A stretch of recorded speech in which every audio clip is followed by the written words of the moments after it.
সম্মানিত আশিকে রাসূল ও মুক্তিকামী ভাইয়েরা, এখন আপনাদের সামনে মূল্যবান আলোচনা করবেন আশিকে রাসূল হযরতুল আল্লাম মোহাম্মদ আলী সাহেব। نحمده ونصلي على رسوله الكريم وما أرسلناك إلا رحمة للعالمين في شان حبيبي إن الله وملائكته يصلون على النبي يا أيها الذين آمنوا صلوا عليه وسلموا تسليما اللهم صل على سيدنا مولانا محمد وعلى سيدنا مولانا তোর পাহাড়ে মুসা নবী জুতা খোলার আদেশ পায় আমার দয়াল রাসূলের জুতার ধোলাই আল্লাহর রসদন্ন আয় আল্লাহুম্মা সাল্লি সাইয়্যিদিনা মাওলানা মুহাম্মাদ ওয়া আলা মাওলানা মুহাম্মাদ। সর্বপ্রথম আমি আমার মহান মুর্শিদ দিন ও দুনিয়ার কোহিনূর, দিন ও দুনিয়ার রহমত, হক ও বাতিল জুদাকারী দয়াল দরদি মহান মুর্শিদ বাবা জানের নুরানি নুরানি পাক কদম মোবারকে অসংখ্য অগণিত কদম বসি সালাম জানিয়ে আমি গোলাম আমি সংক্ষিপ্ত আকারে আলোচনা শুরু করতে যাচ্ছি। আমার ভাইয়েরা, যেই মহামানবের শুভ জন্মদিন স্মরণে আয়োজিত আজকে আমরা আশিকে রাসূলেরা একত্রিত হইতে পেরেছি, সেই মহামানবের আগমনটা কেমন হয়েছিল?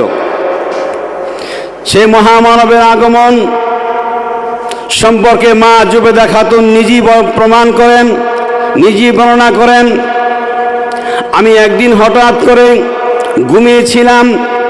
মা জুবেদা খাতুন রহমাতুল্লাহ আলাইহা তিনি বলেন, আমি চতুর্দিকে আওয়াজ শুধু শুনতে পেলাম, আকাশে ঈদের চাঁদ উদিত হয়েছে। আকাশে চাঁদ উদিত হয়েছে। লক্ষ লক্ষ মানুষ সে আকাশের চাঁদ দেখার জন্য সবাই আনন্দ প্রকাশ করছে।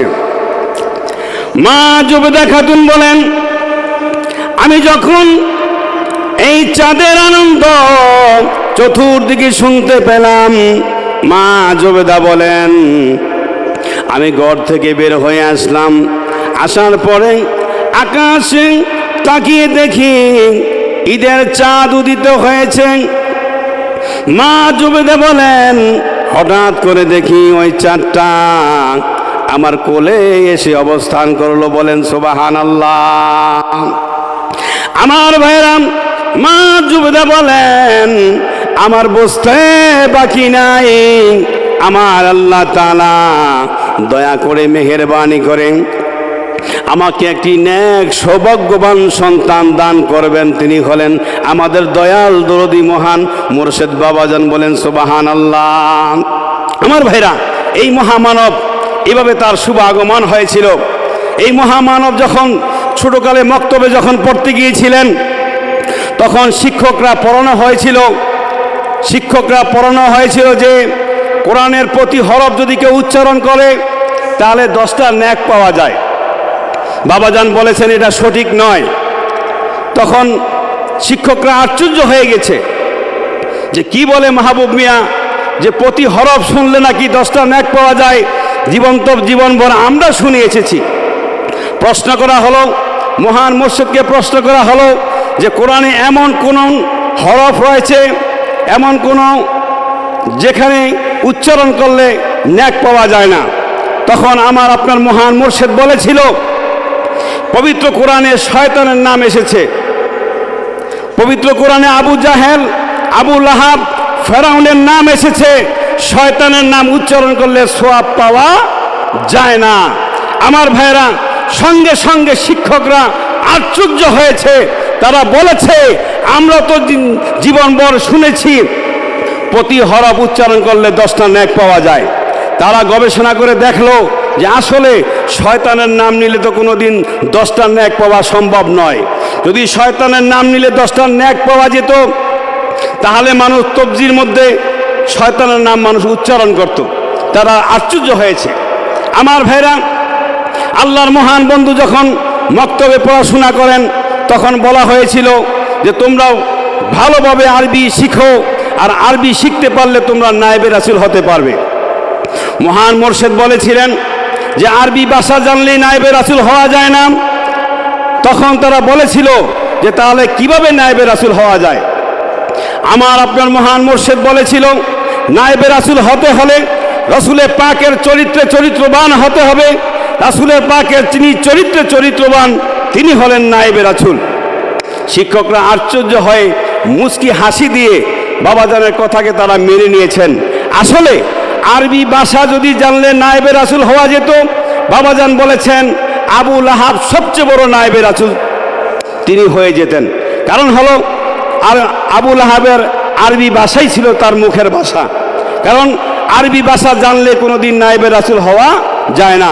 শিক্ষকরা তখন ভবিষ্যৎবাণী দিয়েছিলেন যে মাহবুব মিয়া যা বলেছে ইহা সত্য বলেছে, আরবি ভাষা জানলে নায়েবে রাসূল হওয়া যায় না।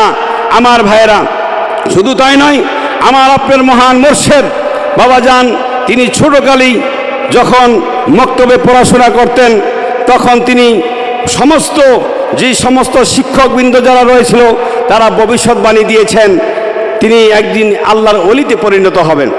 আমার ভাইরা, এই মহান মুর্শিদ বাবাজান পৃথিবীর জমিনে আসার পরে তিনি যখন ধর্মের দায়িত্ব নিয়েছিলেন, নেওয়ার পরে আমার ভাইরা তার দরবারে আসার পরে সর্বপ্রথম মানুষকে তিনি 4টা শিক্ষা দেন।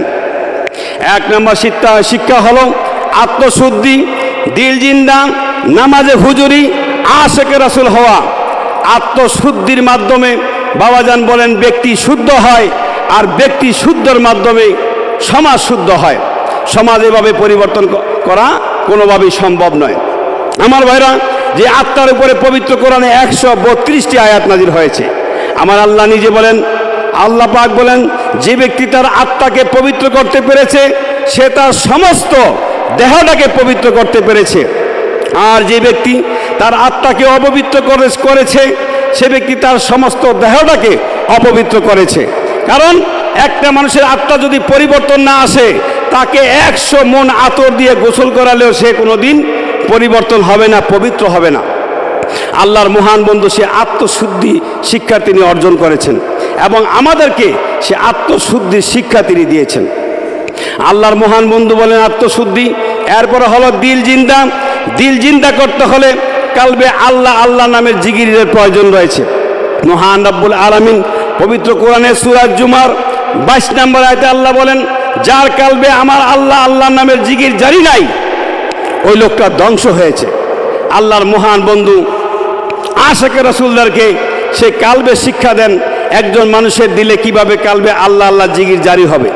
মহান মুর্শিদের কাছে যখন আমরা এসেছি, তিনি শাহাদাত আঙ্গুলের মাধ্যমে আমাদের লতিফায়ে কাল বাবা আদম আলাইহিস সালামের জিরে কদমে তিনি টাচ করেছেন এবং বলেছেন, দেখেন কালবে আল্লাহ আল্লাহ নামের জিকির জারি হয়। পরিশেষে তিনি বলেছেন, দেখেন আমার নির্দেশে আমার হুকুমে কালবে আল্লাহ আল্লাহ নামের জিকির জারি হয়। আমার ভাইরা, আল্লাহর মহান বন্ধুর কাছে অসংখ্য পাপী তাবি আশেকে রাসূলেরা এসে তাদের কালবে আল্লাহ আল্লাহ জিকিরটা তারা শুনতে পায়। এরপরে আল্লাহর মহান বন্ধু আরেকটা শিক্ষা দিয়েছেন, নামাজে হুজুরি। আমরা নামাজে যখন দাঁড়াই, নামাজে দাঁড়ালে আমাদের চিন্তা ভাবনা খেয়াল বিভিন্ন জায়গায় দৌড়াদৌড়ি করে। বাবাজান বলেন এইভাবে নামাজ পড়লে নামাজ কোনোদিন আল্লাহর দরবারে কবুল হবে না। আল্লাহর দরবারে কবুল করতে হলে লা সলাতা ইল্লা বি হুজুরি কাল, একাগ্রতার সাথে নামাজ আদায় করতে হবে। যেখানে রসুলের পাক সাল্লাল্লাহু আলাইহি ওয়াসাল্লাম বলেছেন আসসালাতু মেরাজুল মুমিনিন, নামাজ হলো মুমিনদের জন্য মেরাজ। আর কিভাবে নামাজে মহান মালিকের সাথে দিদার লাভ করা যায়, এই শিক্ষাই আল্লাহর ওলি শাহ দেওয়ানবাগী বাবাজান আমাদেরকে দিয়েছেন। এরপরে 4 নম্বর শিক্ষা হলো আশিকে রাসূল হওয়া। একজন মানুষ কিভাবে রসুলের পাককে ভালোবাসবে, নবীজিকে ভালোবেসে আশিকে রাসূলে পরিণত হবে, এই শিক্ষাই বাবাজান দিয়েছেন। আর মহান মোর্শেদের দরবারে আসার আগে কোনোদিন আমরা রসুলকে এত সম্মান, এত শ্রদ্ধা, এতভাবে আমরা স্মরণ করিনি। বাবাজানের দরবারে আসার পরে আমরা অসংখ্য আশিকে রসুলেরা দয়াল দরদি বাবাজানে আসার পরে আমরা রসুলের পাককে আমরা বিভিন্নভাবে রসুল পাক সাল্লাল্লাহু আলাইহি ওয়াসাল্লামকে আমরা সম্মান প্রদর্শন করেছি, যেটা বাবাজানের কাছে আমরা শিখেছি। বাবাজান আমাদের শিক্ষা দিয়েছেন কিভাবে মানুষ রসুলের পাকের নাম স্মরণ করলে আশিকে রসুলে পরিণত হবে। আমার ভাইরা, মহান মুর্শিদ বাবাজান এই শিক্ষা দেওয়ার পরেই আমরা মহান মুর্শিদের শিক্ষা অনুযায়ী দয়াল রাসূলকে বলি ইয়া রাসূল আল্লাহ, ইয়া হাবিবাল্লাহ, ইয়া রাসূলাল্লাহ, ইয়া হাবিবাল্লাহ। এই ডাকটা আমরা কখনো কোনো সময় দিতাম না, কিন্তু মহান মুর্শিদের সান্নিধ্যে আসার পরে বাবাজান যে শিক্ষা আমাদের দিয়েছেন, দেওয়ার পরে আমরা এটা প্রতিনিয়মিত আমার ভাইরা আমাদের মুখের জবানে সে রসুলের পাক সাল্লাল্লাহু আলাইহি ওয়াসাল্লামের নাম মোবারক আমরা আসে। শুধু তাই নয় আমার ভাইরা, যে রসুলের পাক সাল্লাল্লাহু আলাইহি ওয়াসাল্লাম ১৫০০ বছর আগে আশিকে রাসূল হওয়ার ভবিষ্যৎবাণী দিয়েছিলেন। আমার নবী, আপনার নবী হঠাৎ করে মসজিদে নববীতে পূর্ব দিকে তাকিয়ে তাকিয়ে অজর নয়নে কাঁদতেছিল। আমার ভাইয়েরা সাহাবায়ে কিরামগণ প্রশ্ন করলেন লাব্বাইক ইয়া রাসূলুল্লাহ, ইয়া হাবিবাল্লাহ, আপনি কেন অজর নয়নে পূর্ব দিকে কাঁদতেছেন? আমার নবীর কান্না বেড়ে গেল, সাথে সাথে সাহাবায়ে কিরামগণ তারও কাঁদতে শুরু করে দিলেন। আল্লাহ নবী কিছুক্ষণ পরে কান্না থেমে গেল। আমার নবীকে প্রশ্ন করা হলো ইয়া রাসূলুল্লাহ, ইয়া হাবিবাল্লাহ, কেন আপনি কেঁদেছেন? ও সাহাবায়ে কিরামগণ শোনো শোনো, আমি রসুল দেখতে কেমন, আমার রসুলের কথা শুনতে কেমন তোমরা প্র্যাকটিক্যাল দেখেছ, কিন্তু এমন এক সময় আসবে আমাকে আমার উম্মতেরা দেখবে না, জাহিরিতে না দেখে তারা পূর্ব প্রান্তে তাদের শুভ আগমন হবে, না দেখে না শুনে শুধু আমার রাসূলকে বিশ্বাস করে তারা বলবে ইয়া রাসূলুল্লাহ, ইয়া হাবিবাল্লাহ, ইয়া রাসূলুল্লাহ, ইয়া হাবিবাল্লাহ। আমি নবী ওই ইয়া রাসূলুল্লাহ, ইয়া হাবিবাল্লাহর দব্বি শুনতেছি, ওই দৃশ্য দেখেই আমি রসুল কান্নায় ভেঙে পড়ে গেলাম। এই শিক্ষাই আমার মহান মুর্শিদ বাবা দেওয়ানবাগী এইটাই দিয়েছেন। আমার ভাইরা, সময় দীর্ঘ না করে আমি আমার মহান মুর্শিদের নুরানি পরশময় কদম মুবারকে শতকোটি সালাম এবং কদম বুঝি জানিয়ে শেষ করতে যাচ্ছি। ও আখিরে দেওয়ানা আলহামদুলিল্লাহি রাব্বিল আলামিন। আসসালামু আলাইকুম ওয়া রাহমাতুল্লাহি ওয়া বারাকাতুহু।